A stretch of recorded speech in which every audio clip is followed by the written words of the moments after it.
We're going to be talking about magic today.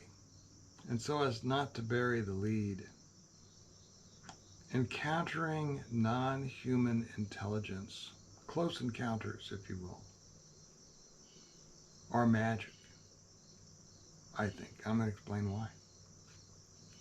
And I wanted to have this episode because an innocent attempt to conjure the green man by innocent witches, pagans, and druids.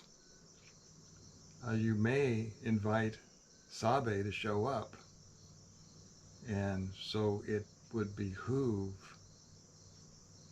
people in that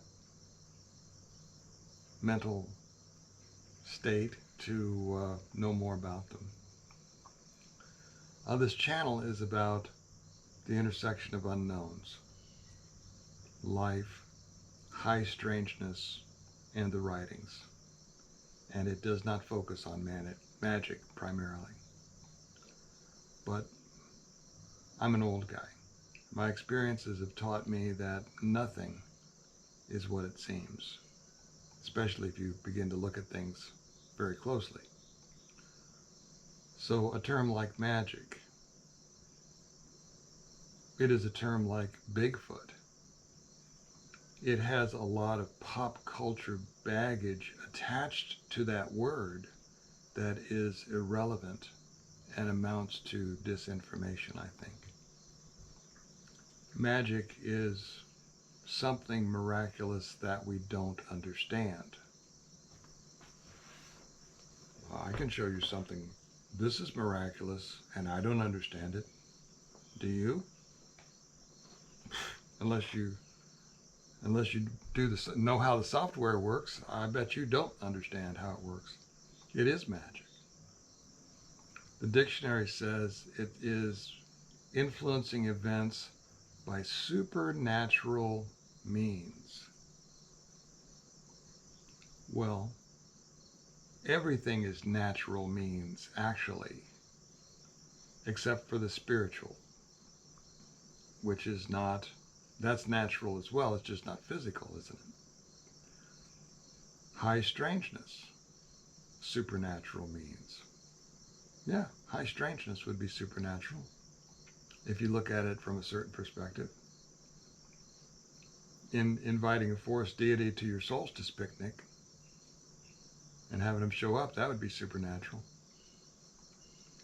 So is it only for witches, or are witches simply the mindful ones paying attention to wonderment and awe, as in, "O God, increase my wonderment at thee"?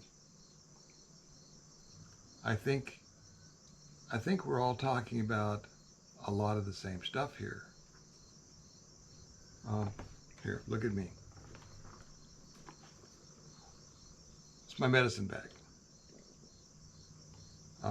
I'm not Native American, but I've always had an affinity for Native Americans, First Nations people. And so I put together 50 years ago a medicine bag, and I've added to it and kept it safe ever since. And it contains things that are important to no one else but me. Good medicine.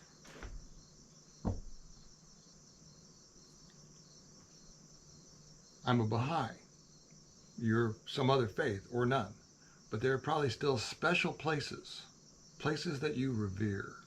And Baha'is revere holy places, and the Holy Land, which is revered by lots and lots of people. Such that when we were working in the Holy Land, they gave us a tour of Mount Carmel, and they gave each one a bit of soil from Mount Carmel.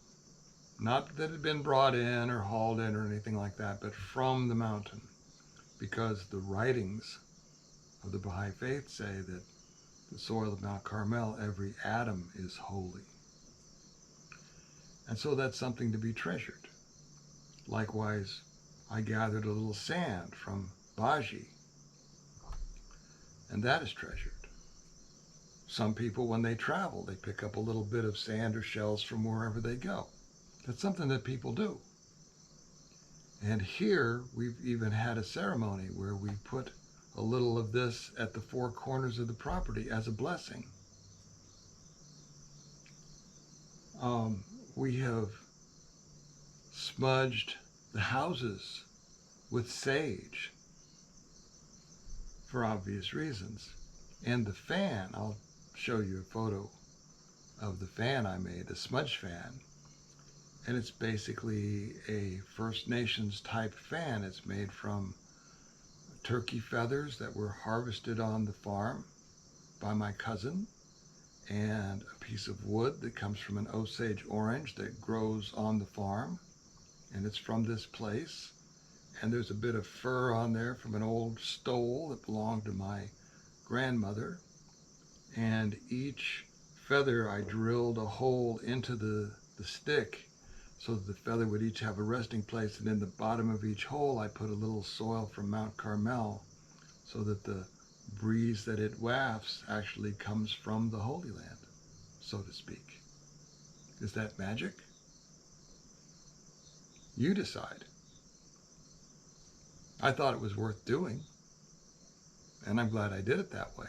It makes a talisman, and we'll talk about that in a second. So, truthfulness is the foundation of all human virtues. That's what the Baha'i writings say. If magic is a virtue, all of these sorts of things that we do out of reverence, then it is based in truthfulness. Intent is important to pagans and witches and people of other faiths. The spiritually learned must be characterized by both inward and outward perfections. They must possess good character, enlightened nature, and pure intent. Now, as I mentioned, this channel is an intersection of unknowns, and I have been trying to make sure that I'm showing ufology why they might want to know what's in the Baha'i writings, because they're an independent third party who backs up what ufology already believes. And I'm beginning to mention more and more about witches and pagan beliefs, because these same writings are a renewal of the ancient religion of God, and pagans are trying to recreate the old spiritual paths, primarily of Europe, as I understand it. And so these very same writings and some of the very same passages may have useful meaning for them. It may be useful in what they're trying to do. And as with anything with the Baha'i faith, we don't care. You choose. It's already yours. Keep what you want.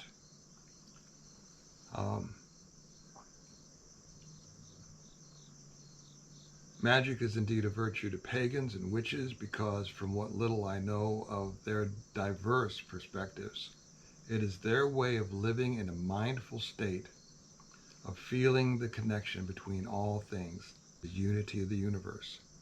Some speak aloud to the plants and animals. I do as well sometimes. The magical incantations, spells, brews, and blessings are performed to manifest and nurture healing, love, compassion, and fellowship. That is how I describe what I have learned from listening to a very few witches on YouTube channels, but it's also what I've learned to listening to a very few witches from my friends and family, especially in my past. They value being free spirits with a reverence for the natural world. I think there are plenty of people in ufology that fall under that umbrella as well. So, let me add this. Would these people also say something like the following quote: "Create in me a pure heart, O my God, and renew a tranquil conscience within me, O my hope. Through the spirit of power, confirm thou me in thy cause, O my best beloved, and by the light of thy glory reveal unto me thy path, O thou the goal of my desire. Is that not exactly what pagans are trying to do? Going on. Through the power of thy transcendent might, lift me up unto the heaven of thy holiness, O source of my being, and by the breezes of thine eternity gladden me, O thou who art my God. Let thine everlasting melodies breathe tranquility on me, O my companion, and let the riches of thine ancient countenance deliver me from all except thee, O my master, and let the tidings of the revelation of thine incorruptible essence bring me joy, O thou who art the most manifest of the manifest, and the most hidden of the hidden. That's from the Baha'i writings. For over 50 years, that has been one of my favorite incantations, if you will, by which I hope to manifest my intent, my energy, to become more nurturing of unity in diversity. And unity in diversity, the writings say, and the Universal House of Justice repeatedly says, is the watchword of our core beliefs. Looking back, I see that I too speak aloud to the forest, especially lately. I too have long noticed and enjoyed my connection to the natural world. Witches allow themselves to make mistakes. I make mistakes too. Ufology makes mistakes too. They may build an altar so as to have a special place to perform their spiritual work. We may be sitting in mine.